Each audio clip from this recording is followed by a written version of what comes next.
There's a guy named Jimmy the Cheese outside. Said he wants to see you. I don't know if it's important. He's got a bent nose and a silk suit. He's outside.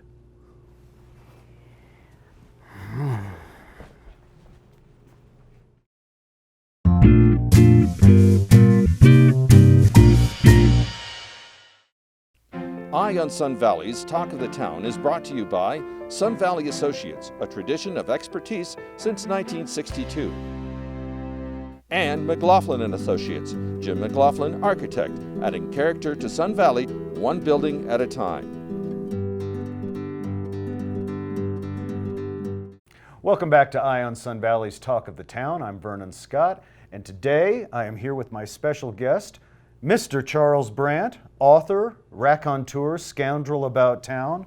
Welcome to the big extravaganza, Charlie. Thanks for having me, my friend. Good to see you as always. For those who are not in the know, Charles Brandt has written a magnificent book called I Heard You Paint Houses, which is now out in a new special edition, and it is the true story of Frank Sheeran, the man who claims to have killed Jimmy Hoffa. And the book has been a wild success. What year did the book come out originally, Charlie? The first edition was 2004, and we've expanded it and had 2 new editions, and the latest edition came out in July 2016, and it's got 58 pages that nobody had ever seen before. Pages I left out because the gangsters involved in those pages were still thriving and alive. Right. And as a matter of public safety, I didn't want any innocent bystander getting shot. What the hell with public safety? What about your private safety? That was why. Yeah. And I was advised by Frank Sheeran as I was interviewing him, don't put that in the book, don't put that in the book, and I would leave it out. He's a man I would take at his word. Oh, yes. What Frank Sheeran says I would do. Yes.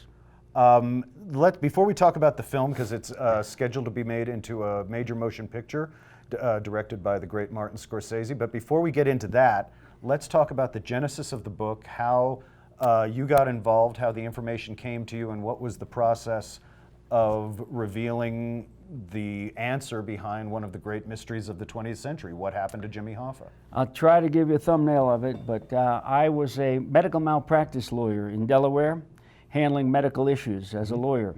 Prior to that, I had been a homicide investigator, and I had written a book about my experiences as an interrogator. I taught interrogation to cops, I taught cross-examination to other lawyers, and the book was called The Right to Remain Silent. It was about cases that I solved, murder cases I solved, through interrogation.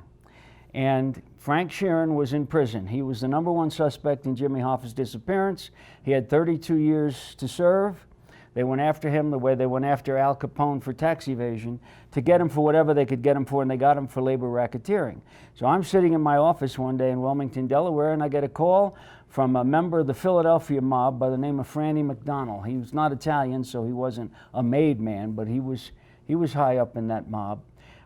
And they wanted me as a medical malpractice lawyer to get Frank Sheeran out of jail early on medical grounds. He had something called spinal stenosis, and it's an arthritic condition of the spine. How old was he at the time? 70, and his was really serious. He had a dropped foot.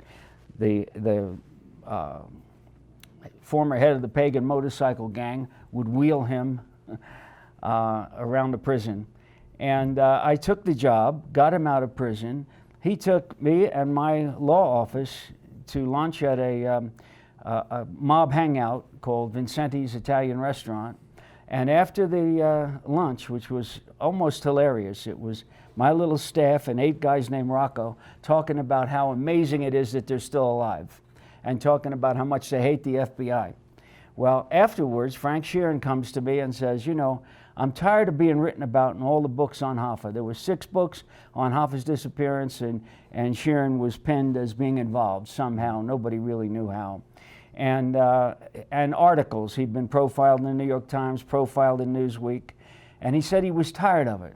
He said he read my book, The Right to Remain Silent, when he was in prison. And he wanted to write a book clearing himself of the Hoffa disappearance, and he wanted me to write it. Well, my book is very law and order. It's a stone right-wing, pro-cop, law and order book that stands for the proposition that too much pressure has been put on detectives in the interview process. in the interrogation process. And he wants me to write his book. Clearing his name. Clearing his name? No, no. That told me right away that, as a great interrogator, Charlie Burke of the Wilmington Police Department once said to me when I was trying to learn interrogation, and he was a master, he said, "Child, they want to tell you." And you got to believe that as an interrogator. So I believed instantly he had something he wanted to get off his chest. That led to close to 5 years of tape-recorded interviews of Frank Sheeran by me, in which he confessed to killing Hoffa, he confessed to killing Crazy Joey Gallo, and he confessed that the Mafia was involved in the killing of JFK. And all of that is put together in the new edition of the book, the new 57 pages. And I gave that material to the Hollywood people at a meeting in 2009, and they had it, and I imagine that a lot of it's going to find its way into the movie. Well, it's so funny to me because knowing you as I do, you obviously have this kind of sweet, warm, accessible nature, which would seem to be not what one would think of in terms of a federal prosecutor or in terms of somebody whose specialty is interrogation. But I would think at the same time that that warmth that you have probably is a very good tool for soliciting information and drawing people out, because you seem trustworthy. Well, it's a two-stage process. Gaining trust is the first stage. Yeah. The second stage is unburdening. And there's a physical reaction that you feel when you unburden yourself. Sure. And it feels good. And I'm telling you that it feels good. Right. I'm pointing it out to you that it feels good as you get it off your chest. And the more you tell me, the better you feel. So in a manner of speaking, you become like a father confessor in terms of this kind of exchange with somebody. You do, and especially when you're dealing with a Catholic who was raised Catholic, strictly Catholic. His father studied 5 years for the priesthood. His mother went to Mass every single morning of her life. And Frank had that in him. He referred to Jesus' mother as the Holy Mother. He was raised, went to Catholic schools. And I was raised Catholic, although I didn't go to Catholic schools. And I was able to tap into that as well. Now, the title of the book, because it's such a great title, and I'm hoping that somehow the film will revert to the original title. The title of the book is I Heard You Paint Houses. And for those who aren't aware, please tell us what exactly that means, because it's a magnificently mysterious title, and it's such a grabber. But the story behind what it means is even better. Right now, the film people are using the working title of The Irishman, but one of the producers, a guy named Bob De Niro, Bob, yeah. Yes, said on the Charlie Rose show that he was hoping to go back to the original book title for the movie. The title means that I heard you kill people. The paint is the blood that spatters when you whack a guy. Right. And those were the first words that Jimmy Hoffa ever uttered to Frank the Irishman Sheeran. Frank was working for the most famous mafia boss of the day, or the most powerful. I shouldn't say he was famous. Those guys avoided fame. Yeah. He was the most powerful mafia boss of the day by the name of Russell Buffalino. And Frank Sheeran was painting houses for Russell. Jimmy Hoffa had just gotten the presidency of the Teamsters, 1957, and he wanted to get rid of his enemies. And so he asked Russell for some shooters and some muscle. And Russell gave him Frank. And Russell put Frank on the phone. Hoffa was in Detroit. Frank was at the Friendly Tavern in Philadelphia. And the first words uttered by Jimmy Hoffa were, I heard you paint houses. And Frank Sheeran said, I do my own carpentry work too, which means I get rid of the bodies. Nice. Yep, and the FBI has everything I got from Frank is on tape in my interviews with him. The FBI has that material, and they can't talk about it because there are still two of the members of the conspiracy are still alive and well. One lives in Boca Raton, the other lives in Las Vegas. Of course they do. Of course. Where else would they live? Where else would they live? And that means that it's an open case. And as an open case, the FBI is not supposed to talk about an open case. Right. So Well, let's talk about this open case because, as you say, the film or the book is now being made into a film. It was picked up by Robert De Niro and his partner is Jane Rosenthal. Jane Rosenthal. They picked up the property. It's been retitled The Irishman. At least Well, the working title is The Irishman. They picked it up and they gave it to Scorsese. Right. So he was in from the beginning. Right. And he read it and loved it, and so he and De Niro are co-producing it. And you found out that they were interested in making the film while you were here in Sun Valley, correct? Well, I found out that they signed the deal for the film. I arrived, got off the plane, and I had a phone message from my publisher, and he told me that we were on the front page of Variety that day. So, a moment I'll never forget. I'm sure. And you've been involved in the process so far in terms of notes and giving them as much information as you have. Yeah, I got a call from De Niro. He wanted to get from me information that was not in the book, the information that is now in the 57-page addition to the book. And so I met with Scorsese, De Niro, and the brilliant screenwriter Steve Zalian at the Parker Meridian Hotel on 57th Street in Manhattan. And I grew up in New York at the same time they did. I was raised Italian, and except for Zalian. Zalian grew up in California. Raised Italian in New York City. We had so much in common, you know, early rock and roll doo-wop acts that we had seen, that sort of thing. We hit it off right away. I would have been a year ahead of Scorsese in high school and 2 years ahead of De Niro. And so I fit right into that groove. We had a groove. We were supposed to be. That's not a bad group to be able to fit into. We were supposed to meet for an hour. That was the only time. Paramount, who called me, said that's the only time that they could spare to pick my brain for material.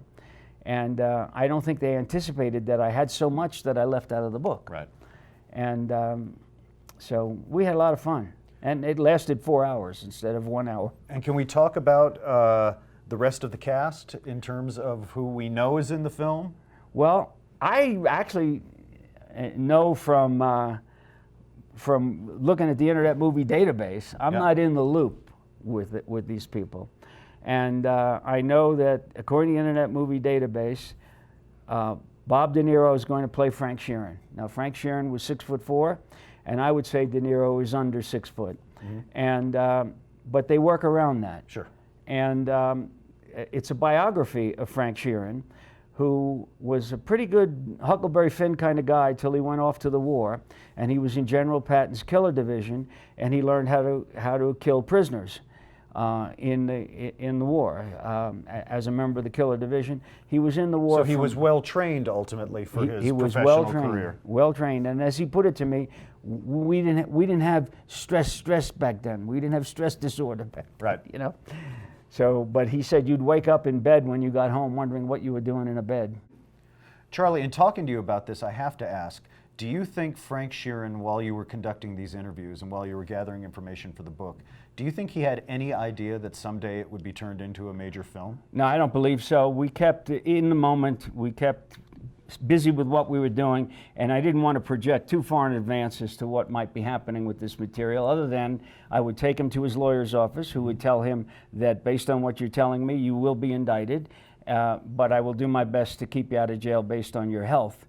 And Frank then, after the last interview, where he recorded a video for me, which was a big deal. He had always recorded on audio. Mm-hmm.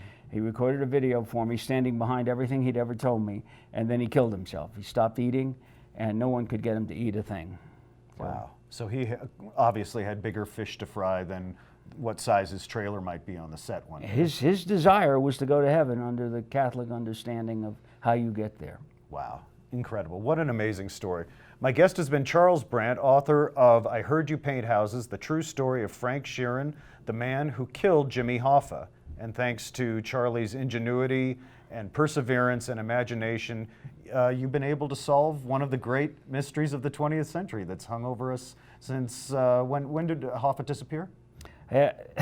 July 30th, 1975. So, you know, a mystery that was 40 years in the making, and Charlie managed to solve it for us. Thank you, Charlie. Thank you, I my Heard You friend. Paint Houses is soon to be a major motion picture called The Irishman, directed by the great Martin Scorsese, starring Robert De Niro and Al Pacino and a cast of thousands. We look forward to seeing that, which I'm sure will be one of the very big films of the year.